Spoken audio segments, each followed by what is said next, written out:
It usually starts innocently. A free drink, a discounted meal, a postcard in the mail offering a free room or a few dollars in free play. Casino comps rarely feel like pressure. They feel like rewards, and that's exactly why they work. Comps are one of the most powerful tools casinos use, not because they are generous, but because they are psychologically precise. In the early days of casinos, comps were informal. High-rolling gamblers were offered meals, drinks, or lodging simply to keep them comfortable and nearby. These perks were negotiated face-to-face, based on reputation and visible betting behavior. Over time, casinos realized something important. Players didn't need lavish rewards to stay loyal. They needed consistent reinforcement. Modern casino comps are built on data. Every bet, every swipe of a loyalty card, every minute on the floor is tracked. From this information, casinos calculate a player's theoretical loss, known as theo. Comps are not gifts, they are rebates based on how much the casino expects to earn from you in the long run. This is where the illusion begins. When a player receives a free hotel room, it feels like a win, especially if the player recently lost money. Psychologically, the comp reframes the loss as less painful. At least the room was free becomes a justification, even though the expected losses often exceed the value of the comp. One of the most effective comps casinos offer is free play. Free play feels like risk-free money, but it almost always requires wagering to convert into cash. This requirement quietly pulls players back into active gambling behavior. What begins as just using the free credits often turns into a full session. Another powerful comp is the discounted or complimentary hotel stay. Casinos know that once a player is physically on property, the odds of gambling increase dramatically. A free room removes the biggest barrier, travel cost, and replaces it with a sense of obligation. Many players feel they should at least gamble a little to justify the stay. Food and beverage comps work differently, but just as effectively. Meals create breaks in play that don't take players far from the gaming floor. Alcohol, especially, lowers inhibition and increases risk tolerance. A free drink doesn't cost the casino much, but it can significantly increase betting behavior. Casinos also use comps to create routine. Weekly free slot play, monthly dining credits, or birthday offers encourage players to return on a schedule. Over time, gambling becomes part of a player's calendar rather than a spontaneous decision. Habit is far more powerful than excitement. Tiered loyalty programs amplify this effect. As players move up in status, comps become more personalized and exclusive. Losing access to these perks feels like losing status, not just rewards. This creates loss aversion, where players gamble to avoid dropping tiers rather than to win money. One of the most subtle tricks is timing. Comps often arrive shortly after a losing session or a long absence. The message is clear without being explicit: "We miss you." This re-engagement strategy taps into emotional memory, reminding players of past experiences rather than recent losses. Casinos also frame comps as appreciation rather than expectation. Language matters. "We value your loyalty" sounds very different from "we expect you to gamble." This framing allows players to feel chosen rather than targeted, even though the offer is based entirely on math. For many players, comps blur the line between spending and saving. A discounted meal feels like money saved even if the trip itself costs far more. Casinos benefit from this mental accounting, where perks are evaluated separately from gambling losses. Some comps are designed to escalate commitment. Small offers test engagement. If accepted, larger offers follow. This gradual increase keeps players invested over time without triggering alarm. It's not about one big lure, it's about a steady pull. Players often believe they are beating the system by maximizing comps. While it's true that disciplined players can extract value, the casino's edge lies in scale. Most players increase their gambling while chasing or using comps, offsetting any perceived gain. Another overlooked factor is social validation. Being offered comps feels like recognition. For some players, this recognition fills emotional needs unrelated to gambling, belonging, importance, or identity. Walking away from comps can feel like losing that acknowledgement. Casinos rarely remind players of the cost associated with comps. There's no receipt showing expected losses. Without that context, comps feel detached from their true price. Awareness restores that missing information. Professional and disciplined players treat comps as discounts, not rewards. They evaluate offers based on expected cost, not emotional appeal. If the math doesn't make sense, they decline, even if the offer feels generous. One of the most important skills is recognizing when comps change behavior. If an offer causes you to gamble longer, spend more, or visit more often than planned, it's no longer a benefit, it's a trigger. It's also worth noting that comps don't disappear when you stop gambling, they just stop arriving. Casinos move on quickly because the system is automated. This realization helps players understand that loyalty programs are transactional, not personal. Awareness doesn't mean rejecting every comp, it means choosing consciously.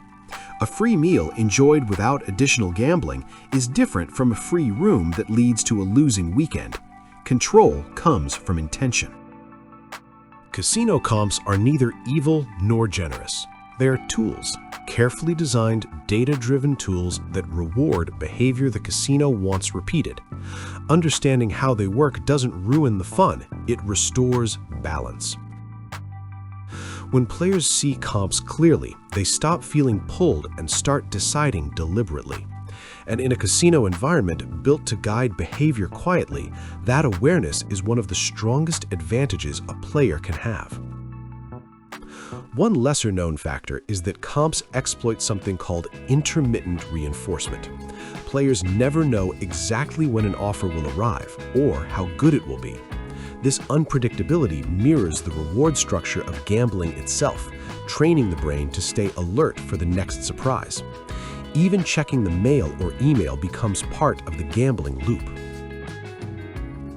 Casinos also intentionally avoid giving players a full picture of how comps are earned. Loyalty point systems are often complex and opaque, making it difficult to calculate true value. This confusion benefits the casino because players tend to overestimate the generosity of rewards when the math isn't clear. Another powerful driver is anticipatory pleasure.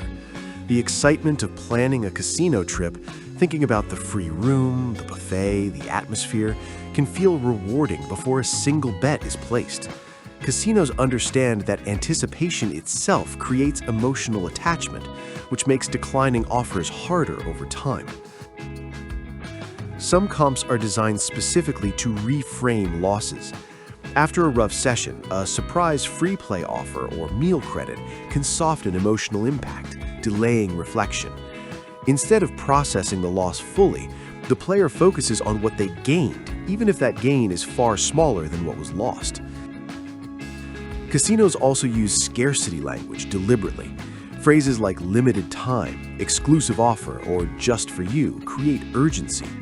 Even if the offer repeats regularly, framing it as temporary triggers fear of missing out, pushing players to act now rather than evaluate calmly. Another overlooked tactic is location anchoring. Free rooms and resort credits encourage players to spend extended time on site. The longer someone stays inside a casino ecosystem, the more opportunities exist to gamble. This is why many comps are structured around multi-day visits rather than short stops. Players are often surprised to learn that comps are calculated based on theoretical loss, not actual loss. This means a player can receive offers even after winning sessions, reinforcing the idea that gambling is working. The comp arrives regardless of outcome, quietly reinforcing continued play. There's also a strong social reinforcement element. Being offered comps can feel like belonging to a group of valued players.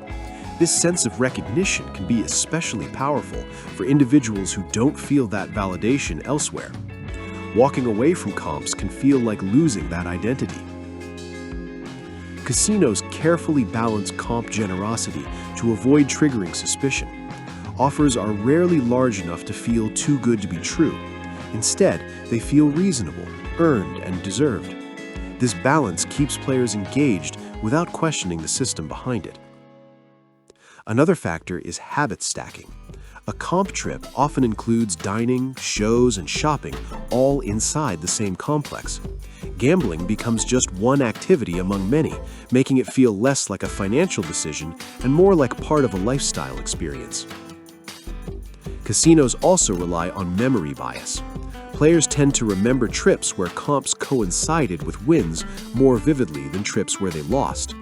Over time, memories of good trips outweigh memories of losses, even if the losses were larger overall.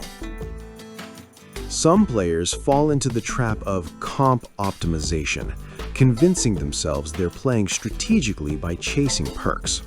While this can feel empowering, it often increases gambling frequency and duration. The casino benefits even when players believe they're gaming the system. Another subtle pull is convenience. Once a casino knows your preferences, trips become frictionless. Reservations, dining, and access feel effortless. Reduced friction makes returning easier than choosing a different form of entertainment. It's also important to note that comps rarely encourage moderation. Offers are tied to increased play, not controlled play. There are no comps for leaving early, sticking to a budget, or skipping a trip. The incentive structure points in only one direction. For disciplined players, awareness creates distance.